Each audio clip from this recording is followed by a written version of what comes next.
A long time ago, in a galaxy far, far away.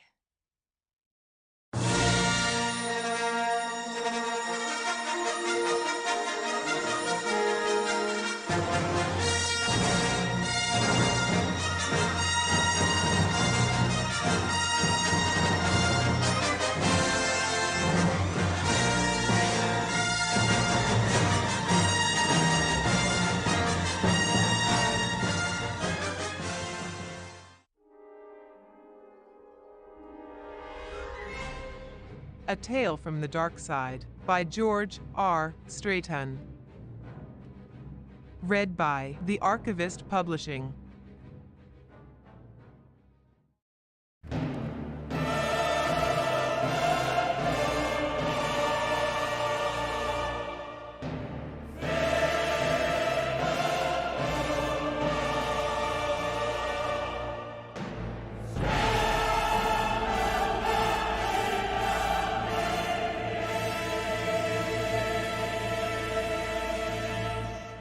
The black obelisk seemed to absorb the dim illumination produced by Crius's twin moons. A hooded figure walked slowly, perfectly measuring her gait under the massive structure, keeping her hands hidden under the folds of her loose Jedi robes. Taka zich matoka duwaj, she whispered for the fourth time, exactly 6 heartbeats after the third intonation. Sith rites had to be followed to the letter, as omitting even one of the elements of the invocation could cause the one who invoked it to be cursed. Additionally, Vara Handreem did not wish to provoke the dark side by making such a mistake. She took 2 more steps under the obelisk, allowing herself a moment to observe the perfect symmetry of its smooth faces and the precision of the lines that marked its limit. Such beauty, she thought. Taka zich matoka duwaj, she repeated for the 5th time. Or was it the 4th? Her heart sped up, only increasing her distraction. Take it easy, she thought. She measured her distance from the obelisk at a quick glance. It was about 12 meters, so it had to be the 5th time. Having deduced the number of recitations, she did not move and remained silent for a moment, waiting to see if her hesitation was enough to stir up the wrath of the dark side. When nothing happened, she took the last 2 steps towards the Sith structure and repeated the invocation for the last time.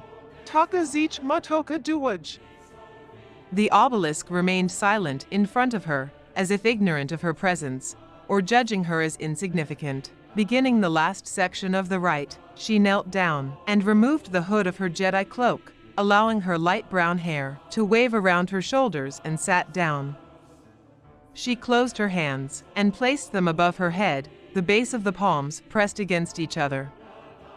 She remained in this position for what seemed to be more than an hour when something began to happen, something she sensed both inside and outside the obelisk. A slight tremor reverberated from deep within the structure, changing from a faint murmur to a deafening cacophony in the space of a dozen heartbeats. And then the area in front of her moaned, and the ground began to tremble. Her muscles were sore from sitting for so long, but she nevertheless tried to maintain her exact position, even as it seemed the ground tried to pull her down. She stared at the obelisk, and thought that her vision became more blurred with each tremor. She then thought she saw the massive stone moving, sliding upwards, its base becoming wider and wider. The ground groaned, and then cracked into a series of large fissures. Violent tremors occurred at the same time, and, although she felt a bone crack under her shoulder, she ignored the pain and forced herself to hold her head up so she could admire the dark spectacle. The obelisk itself had become a passage to a huge structure with long, smooth walls and pyramidal towers. Vara recognized it, thanks to the Sith writings kept in the temple library. It was a place where pure-blooded wizards could go to meditate and put on paper their knowledge gained by experience. A slight jolt invaded her body for a moment, and she realized that she was a stone's throw from a powerful place, a building witnessing the evolution of Sith techniques to access the great powers of the dark side for a dozen millennia. How long had these lifeless corridors been buried? the ground became calm again. The silence of the two nocturnal cycles of Kriya's twin moons fell on the area once again. Vara got back on her feet. Her right arm hurt below her shoulder, but she stood in front of the Sith structure, amazed by its beauty as she felt the dark power radiating from every inch of the temple. She suddenly wondered if she was hallucinating, but she immediately banished that thought. She could never have imagined what was now in front of her, and, deep in her consciousness, her mind could never have imagined something as disturbing as this. No, the temple was real. She could feel its imposing presence radiating in front of her, testing her. The thrill of the dark side's power caressed her, and she knew that the spirits imprisoned in the temple were debating her fate. She then realized that she had to present herself to them, to prove to them that she had the right to access the abandoned Sith powers, whilst waiting for a new master. She took a step forward, and the gentle caress of the spirits suddenly became a wave of aggressive energy, as if they were shocked by this unexpected movement. Almost before she could notice this sudden change, the energy merged within her, wrapping around her once more. She took a step further, and received the same answer. Just 6 meters from her were the massive double doors that formed a small trapezoid at the base of the superstructure. Sith markings surrounded the perimeter of the gate, as well as along its reinforcements in the middle. Although she could not read them, she knew that these engravings were both a warning to intruders destined for certain death, and a receptacle for the powers of the dark side. Those who dared to enter the temple would be attacked by the energy contained in these markings. And there was little chance that anyone could survive such a deluge from the dark side of the Force. Vara hoped that the spirits would judge her strong enough and that she would not stir up their fury. She dared to come closer. This time, the energy around her exploded and reformed around her so quickly that she wasn't sure if it really happened. I guess I have to take this as a positive sign, she thought. She moved forward, and when she crossed the invisible barrier of energy emitted by the temple, she felt her heart contract, her rhythm suddenly interrupted by the ionized area. Vara had documented such defensive shields, but knew of none that would allow an intruder to pass through. It seemed that the spirits had validated her entry. She heard a faint call, as if someone had whispered her name in a cold draft.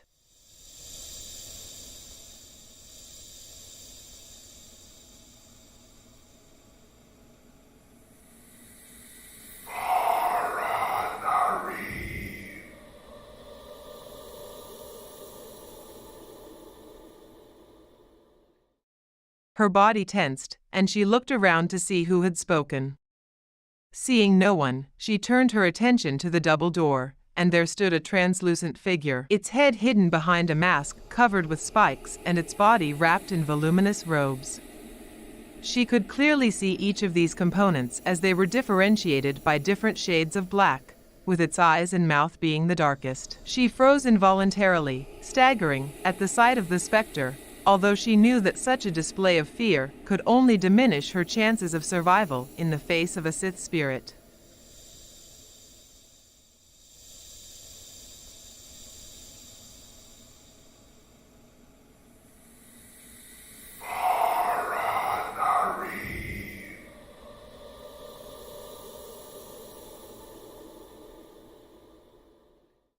Apparently satisfied with the effect it had imparted, the shadow spoke.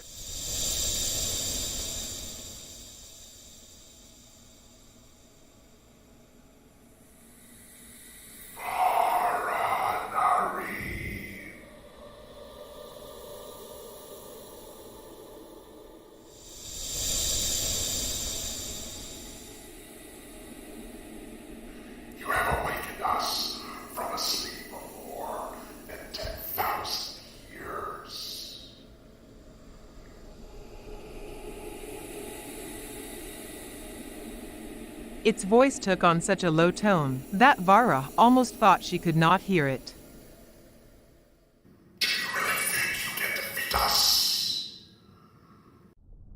Vara swallowed the saliva building up in her mouth and throat. I came for knowledge, not to fight. Her own voice seemed trembling and high-pitched compared to the deep tone of the specter.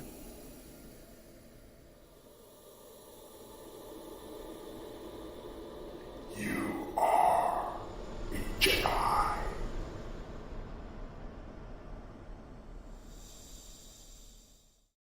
The spirit remarked, as if that simple phrase meant more than it was letting her understand. Vara pondered. She had to master the conversation completely if she wanted to accomplish her goal. If what you mean is that I am a follower of the Force, and that I have learned to manipulate it by my will, then yes, that is what I am. She straightened up as she spoke, to show that she was steadfast. But I don't believe in the distinction between darkness and light. For me, it's the same thing. I came here to complete my apprenticeship and master the Sith techniques to use the Force. Not the dark side. Just the Force. The spirit raised its head gently, as if invoking memories that had been dormant for a long time, or receiving information from an invisible source. Vara's breathing began to quicken, and she did her best to mask her nervousness. Allowing the specter to see such weakness could be the last mistake she would make. The spirit turned its attention back to her. Your case divides us. How did you go to this conclusion? Through many years of reasoning and meditation. She said, more confident now that she had almost succeeded in disturbing the Sith with her words. Light or dark, these are only aspects of the Force. The Jedi have always wanted to define the barrier between the two, but it does not exist. The line is blurred. Everything can be connected between these two aspects. That is why the Force does not depend on the existence of something, unlike light, which could not exist without darkness. The Force just is, quite simply. That is why discussing its multiple divisions leads nowhere. The Sith did not answer, letting silence speak for itself. Vara began to wonder if she had carried the ruse too far. The specter laughed.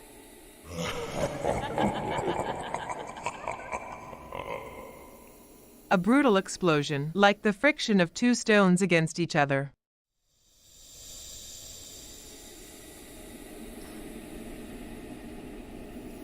Your logic is wrong, Jedi. How did you go to this conclusion? We have allowed you to find us. We allowed you to invoke us from the depths of this world. It is we who will determine the consequences of your pitiful attempt. Vara could not turn back. For assurance, she touched the lightsaber hidden in her robes.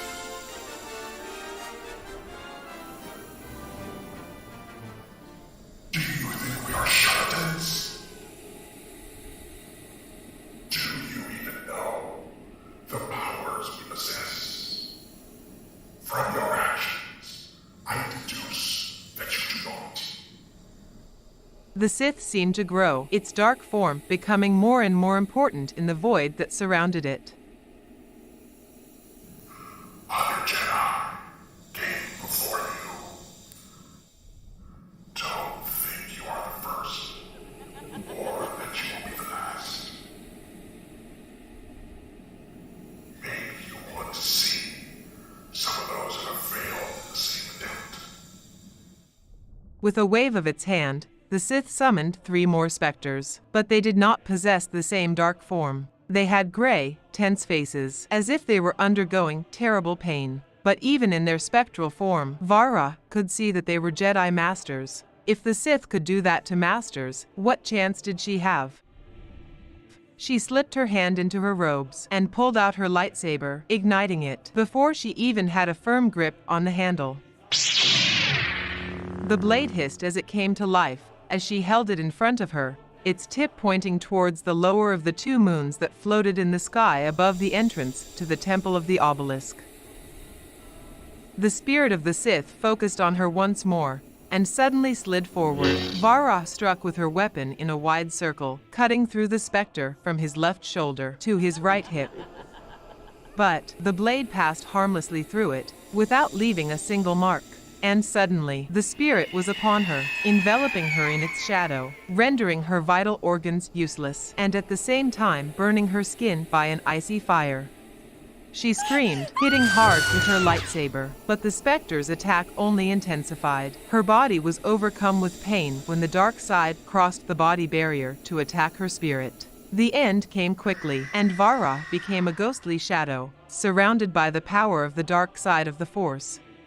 It was then that she realized that she would remain in this state, tormented for eternity, tormented like a shadow. As her essence faded away, she thought, I cannot believe what I did.